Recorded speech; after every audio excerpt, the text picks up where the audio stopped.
Hello friends, हम में से बहुत लोगों का सपना होता है कि हमारी खुद की कार हो, वो भी लग्जरियस। आप में से कई लोगों के पास कार होंगे भी, पर क्या आप जानते हैं कार या फोर व्हीलर में ये जो ऑटोमेटिक फंक्शंस होते हैं उनके प्रॉपर ऑपरेशन के लिए कौन सा कम्युनिकेशन प्रोटोकॉल यूज़ किया जाता है। कार या फोर व्हीलर में कई सारे सेंसर्स कनेक्टेड होते हैं और ये जो सेंसर्स हैं ECU से कैन प्रोटोकॉल के थ्रू डेटा ट्रांसफ़र करते हैं। सो फ्रेंड्स, आज हम आपको कैन प्रोटोकॉल के बारे में ही बताने वाले हैं। काफ़ी इंटरेस्टिंग है ये कैन, स्पेशली फॉर इंजीनियर्स। तो चलिए अब हम वीडियो शुरू करते हैं। आप देख रहे हैं द टियारा टेक शो। तो पहले हम कैन क्या होता है यह देखते हैं। कैन का फुल फॉर्म होता है कंट्रोलर एरिया नेटवर्क। यह एक सीरियल बस सिस्टम है जो कि वेरियस डिवाइसेस को यूज़ करके नेटवर्क बनाता है।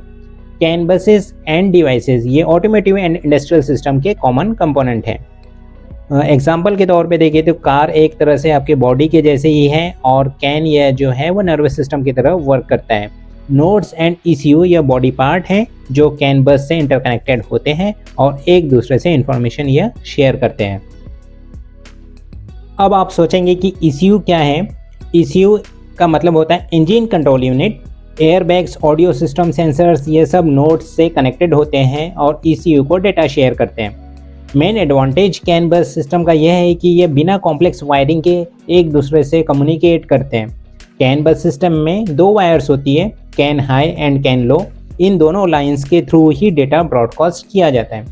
ब्रॉडकास्ट किया हुआ डेटा हर एक ECU रिसीव करता है और फिर डिसाइड करता है उस डेटा को उसे एक्सेप्ट करना है या फिर इग्नोर करना है। अब हम कैन बस के बेनिफिट्स क्या होते हैं वो देखेंगे। पहला बेनिफिट यह है कि ये लाइट वेट नेटवर्क फॉर्म करता है, वो सिंपल होता है और लो कॉस्ट भी होता है। सिंगल कैन इंटरफेस से मल्टीपल डिवाइसेस कनेक्ट होने के कारण ओवरऑल सिस्टम कॉस्ट और जो वेट होता है वो रिड्यूस हो जाता है। सेकंड बेनिफिट यह है कि इसमें ब्रॉडकास्ट कम्युनिकेशन काफ़ी ईजी होता है। हर डिवाइस के पास कैन कंट्रोलर चिप होती है। हर डिवाइस ट्रांसमिट किया हुआ डेटा देख सकता है और फाइनली डिसाइड करता है कि उस डेटा को प्रोसेस करना है या फिर इग्नोर करना है। इसमें हर मैसेज को प्रायोरिटी डिसाइडेड होती है। अगर दो नोड्स एक साथ डेटा ट्रांसमिशन करना चाहते हैं तब हायर प्रायोरिटी नोड वाले को बस एक्सेस मिलती है और जो लोअर प्रायोरिटी वाला नोड है उसे वेट करना होता है। जब बस फ्री हो जाती है तभी वो वहाँ ट्रांसमिशन कर पाता है। इससे डेटा लॉस्ट नहीं होता है और एरर भी नहीं आता है। यह बहुत ही रोबस्ट होता है। EMI EMC इंटरफेरेंस होने के चांसेस नहीं के बराबर होते हैं। इस वजह से इसे क्रिटिकल एप्लीकेशन के लिए आइडियल माना जाता है और इसे व्हीकल्स में यूज़ किया जाता है। अब हम कैन फ्रेम के बारे में जानेंगे। कैन बस में जो कम्युनिकेशन होता है वह कैन फ्रेम्स से होता है। स्टैंडर्ड कैन फ्रेम में 11 बिट का आइडेंटिफायर होता है जबकि एक्सटेंडेड कैन फ्रेम में 29 बिट का आइडेंटिफायर होता है जिसको हम आर्बिट्रेशन ID भी कहते हैं। कैन फ्रेम का डिटेल्स यहाँ हमने दिया हुआ है, आप इसे चेक कर सकते हैं। Arbitration ID, data field and CRC काफ़ी इम्पॉर्टेंट है। CRC से हम डेटा प्रॉपरली रिसीव हुआ है या नहीं यह चेक कर सकते हैं। 15 बिट का CRC कैन कम्युनिकेशन में यूज़ किया जाता है। अब हम जानेंगे कि कैन कम्युनिकेशन कैसे होता है।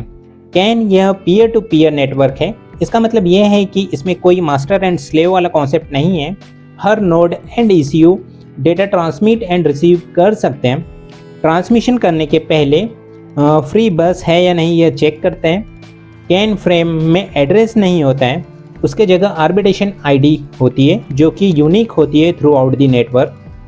अगर मल्टीपल नोड्स एक साथ डेटा ट्रांसमिशन करना चाहते हैं तब हायर प्रायोरिटी नोड वाले को बस एक्सेस मिलती है और जो लोअर प्रायोरिटी वाला नोड है उसे वेट करना होता है। जब बस फ्री हो जाती है तभी वो वहाँ ट्रांसमिशन कर पाता है। अब हम कैन हिस्ट्री भी देख लेते हैं। कैन के पहले व्हीकल्स में काफ़ी हैवी और कॉम्प्लेक्स वायरिंग यूज़ होती थी। फिर बॉश ने कैन प्रोटोकॉल यह एक सॉल्यूशन के तौर पे इंट्रोड्यूस किया।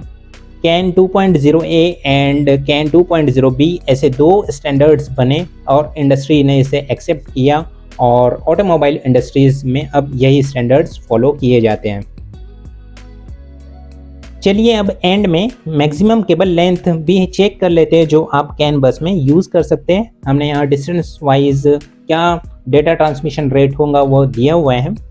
एक इम्पॉर्टेंट बात आपको याद रखनी है, कैन बस कम्युनिकेशन में जो दोनों एंड्स होते हैं उसमें आपको 120 ओम का रजिस्टर लगाना पड़ता है।